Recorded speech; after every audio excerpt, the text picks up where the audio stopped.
इत्यादी करून हे संपूर्ण मठाचे कसं नाही इतिहास असा त्याचे बद्दल वैकेची त्यांनी आमका सर्व ही विषयी माहिती त्यांनी सांगितलं असा त्यानेशीची होड मनानं आमगेल्या राम नाम जपाक वैकेची त्यांनी मस्त सहकार दाखवला असा त्यांनी अनेकडे त्यांनी उडुपी गेलताना रघुनायक जप केंद्रांत वचून गेलो थंय वैकेची त्यांनी भेट दिले आमगेले सागर शिवमोगा असताना वैकेची थंय बसून रामनामाकही त्यांनी बसले इकडे आजचो वैकेची त्यांनी होड मन दाखवून गेलो सांगेले ह्या मठान तू एक पान नाम राम नाम करेत म्हणून गेलो वैकेची त्यांनी एक उद्घोष दिला म्हळ्यारी तांके एक आमगेल्या मठाबद्दल कसं एक अभिमान असा त्या त्यांनी दाखवून दिला असा त्या निमित्तानं एक आमगेले एक इच्छा असा की कसं एक आम्ही सांगताना मूरक्य मुक्ताय म्हणून सांगताची कसं एक आरंभ केला 3 पंथा हेगडेल तू कुमटांत एकदा भेटी जाले आता बालकेश्वरांत वापस आमगेले भेटी जाले आमगेले मन असा आता गोवांत वैकेची स्वामीला आगमन झाले तिसरी भेटी तो एक विश्वावसु नाम वय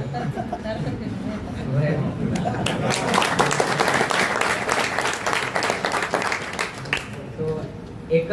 मासांत म्हणजे एका वर्षांत विश्वावसु नाम संवत्सरांत 3 पंथा स्वाम्याला भेटी जाले तसले एक संदर्भ निर्माण जाता एक प्रत्येक लोकांक एक गुरु म्हण जाऊ का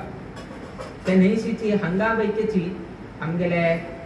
पहिले गुरु म्हणजे आमगेले परम गुरु स्वामी हांगा 1963 याक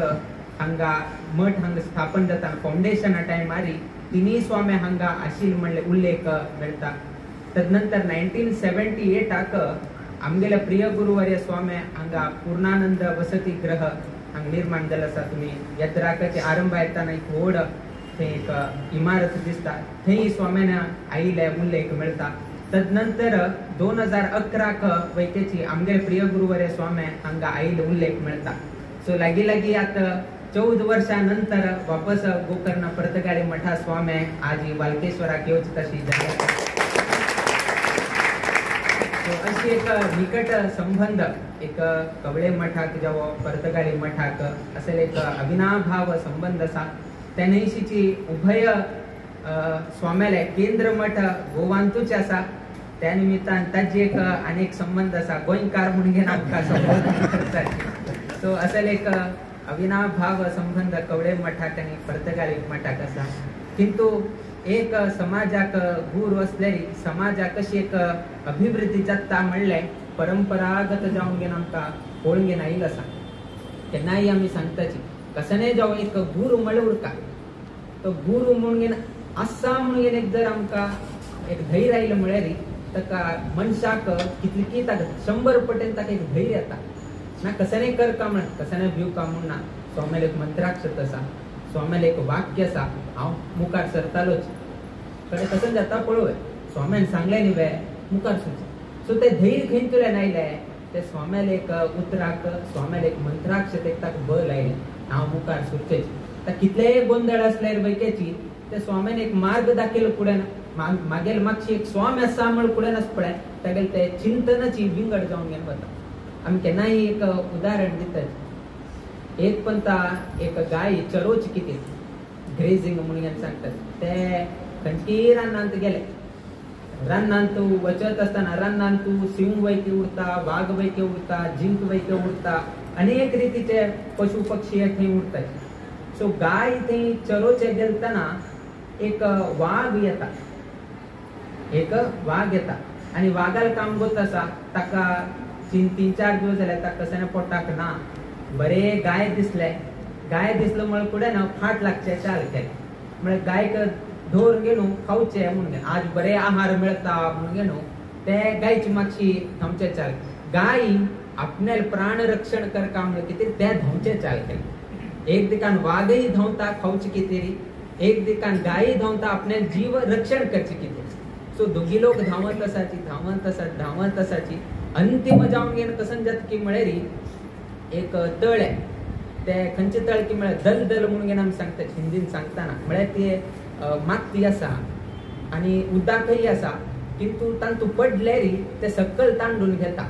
तुम्ही स्विमिंग करचे जायना, तुमका मूव करचे कनी जायना, हात पाय धाडेल्यार वैके वैर येवचेक जायना. सो तसल तरेचे एक दलदल थंय उरता. गाय कसं करता म्हणजे प्राण रक्षण करचे कितेरी उड्डून सोडता आणि त्या दलदलांत मध्ये खंय की वचून घेऊन फसता. आता हात पाय हे करचे जायना, स्विमिंग करचे जायना, कसने करचे जायना. हे दिकान कसं वाघ असा आपल्या पोटा भूक म्हणून गेलो तेही जंप करता. किंतु तेही जंप केल्यानंतर त्या वाघाक आणि गायक एक अंतर असा. त्या गाय वैकेची दलदलांत पडलेला असा आणि वाघ वैके ते तळ्यांत तेही पडलेला असा. किंतु दोघी लोकांमध्ये अंतर असा. गायक रक्षण करून घेवचेक जाताना आणि हे दिकान वाघाक वैके खावचेक जाताना कित्याक म्हळ्यार ते दलदल आशिल्ले सकल तांडून घेता असा. पाय आणि कसने हे करचेक जायना, फ्री मुवमेंट कसने करचेक जायना. सो दोघी लोक थंय फसलेच. गायक मुखार सुचेक जाताना ना हांग वाघाक ते गाय खावचेक जाताना. सो दोघी लोक थंय आसाच. आम्ही ते स्टॅच्यू म्हणता पळय काय स्टॅच्यू म्हणजे कशी तशीच आसा दोघी लोक. कडेरी हबूर हबूर जाल्या नंतर हरशी एक वार्तालाप चाल जाता. दनपारा जाल्ले सांजेरी एक हरशी एक वार्तालाप जायत असताना त्यांना गायक विचारले,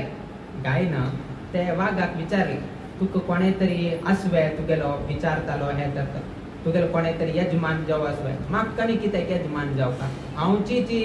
जंगला रायू. आमी ताका जंगला राय म्हणटली, वाघ की सिंह की जंगलांत हांवची ची व्हड प्राणी. हांवची लोकांक हे करता, म्हाका पळोवन उठलो भिताची आणि म्हाका कोण यजमान जावका, म्हाका न्ही गुरू, म्हाका कोणें नाच, हांवची ची म्हणून न्हू तो सांगता. तेन्ना हे गायन वाघाक प्रश्न विचारले नंतर वाघान गायक विचारले, तू म्हाका विचारले न्ही म्हाका कोण आसा आणि कितें कितें म्हणून, तुका कोण आसा म्हणून विचारले गायक. तुका कोण आसा म्हणून गायक वाघान प्रश्न विचारले तेन्ना गायन सांगले, पळय मागीर एकलो यजमान म्हणून आसा, ताका गोपालक म्हणून आमी सांगताच. तो केन्नाच पळय सकाळी दूध काडटा आणि म्हाका चरोवचेक पेटयता आणि हांव चरोवन घेवन वापस सांजेरी गोधुळीचे समयाचेर